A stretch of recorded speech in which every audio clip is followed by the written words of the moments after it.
Shalom. Eu queria compartilhar com vocês um pouco do conhecimento que é passado durante o processo de jejum espiritual ou mesmo nos workshops do Tree of Life do Brasil, que são conhecimentos para o desenvolvimento da consciência, que eu costumo dar em aulas para os participantes na maioria dos workshops do Tree of Life do Brasil.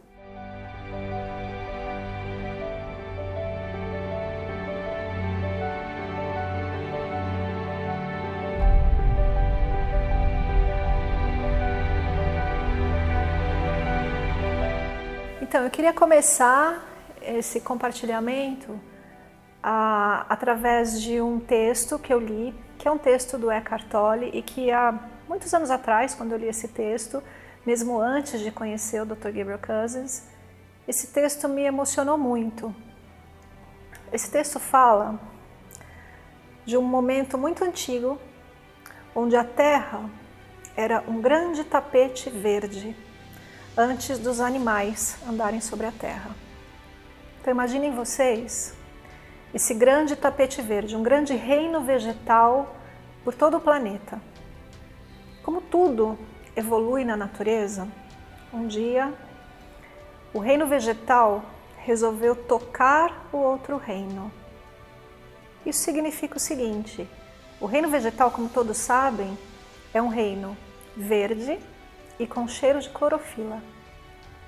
Como é o reino seguinte? O reino seguinte é o reino animal, que é extremamente colorido e é habitado pelos aromas dos hormônios, com os quais se fazem os perfumes.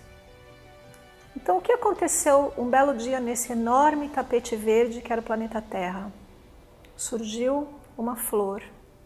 E a flor é o elemento do reino vegetal que toca o reino seguinte, porque a flor é colorida e perfumada. Ela é diferente do enorme tapete verde. Ela é uma outra coisa, ela toca o reino seguinte. Na humanidade, a gente tem um processo semelhante.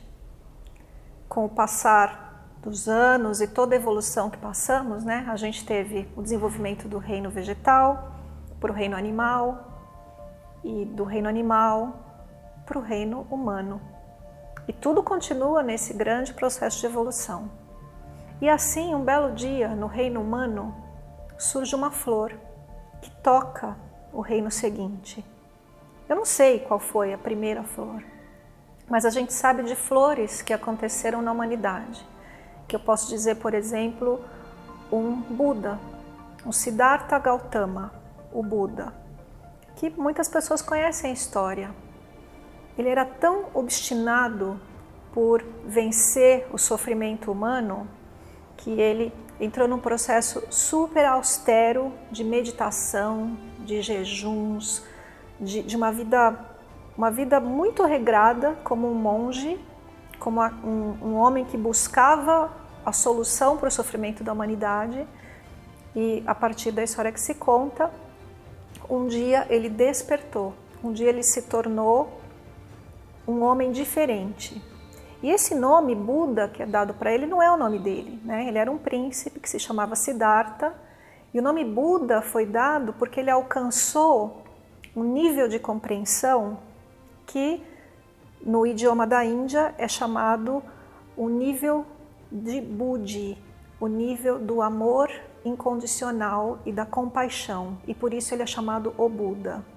Então esse homem, num dado momento do desenvolvimento da humanidade, foi uma flor que se difere de toda a humanidade e toca o reino seguinte, que pode ser, a gente pode achar que é o reino dos anjos, ou a gente pode achar que é o reino dos seres que têm uma infinita compaixão, e que é diferente da maioria de nós que vive ainda num estado de egoísmo e de autocentramento.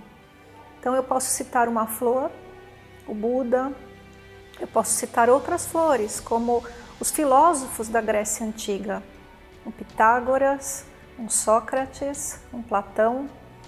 Eu posso citar gênios da humanidade como Leonardo da Vinci e outros gênios que surgiram por aí. Imaginem vocês então que a humanidade de tempos em tempos, na antiguidade, apresentava uma flor. Nesse texto que eu li há muitos anos, dizia que provavelmente essa primeira flor que surgiu no reino vegetal foi muito efêmera. Ela surgiu e morreu.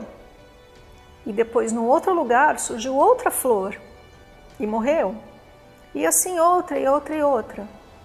Mas hoje, por onde você andar, em todo o planeta Terra, até mesmo no deserto, até mesmo na mais alta montanha, você vai ver que ali tem uma flor. A humanidade também se desenvolve de uma maneira parecida. Então, o que na antiguidade a gente viu aparecer um Buda, um Confúcio, um Lao Tse, um Pitágoras, que eram em milhões de pessoas, a gente vê que hoje isso é diferente.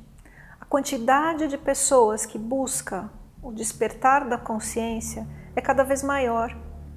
As pessoas estão realmente interessadas num processo de evolução, de despertar, de encontro espiritual, que na antiguidade acontecia esporadicamente ou de uma maneira em que a pessoa necessitava entrar numa escola, que eram chamadas as escolas de mistérios. A pessoa tinha que entrar nessa escola, eu vou dar um exemplo, a escola pitagórica, né? É dito que o neófito, aquele que entrava na escola pitagórica, ele tinha como primeira lição passar 5 anos sem fazer uma pergunta. Então, durante 5 anos, o estudante da escola pitagórica apenas servia e ouvia, e mais nada. Assim era uma das escolas de mistérios.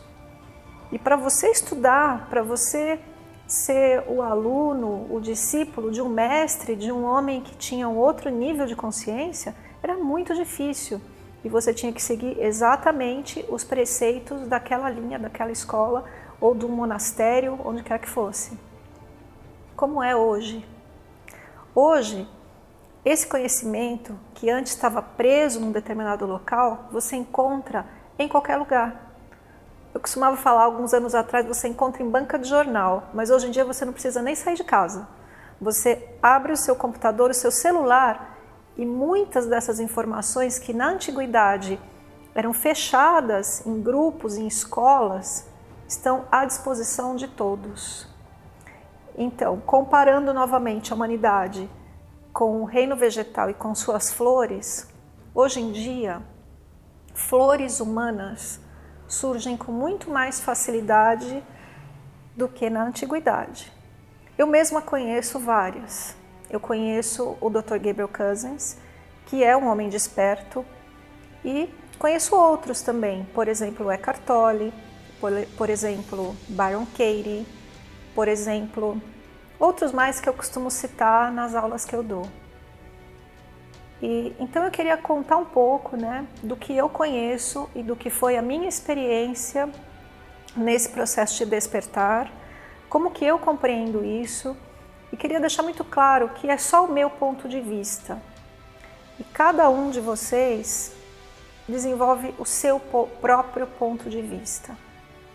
Existe uma historinha que eu também conto com frequência, que é a historinha dos cegos e o elefante. Muita gente conhece essa historinha. A historinha é assim, os cegos queriam saber o que é o elefante.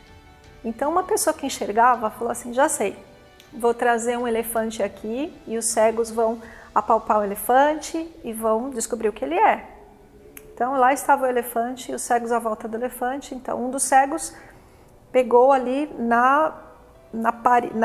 nas costas do elefante, na lateral do elefante, apalpando e disse assim, entendi, o elefante é uma grande parede.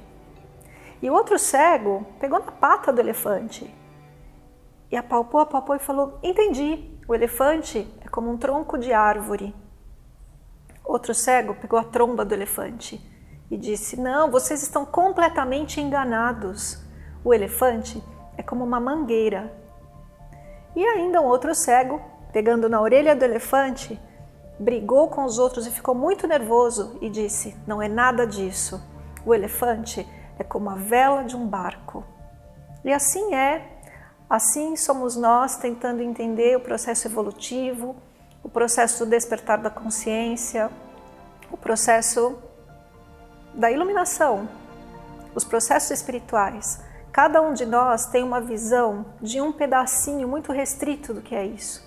Então, o que eu vou compartilhar com vocês, em vários vídeos, o que eu posso compartilhar é apenas a minha experiência.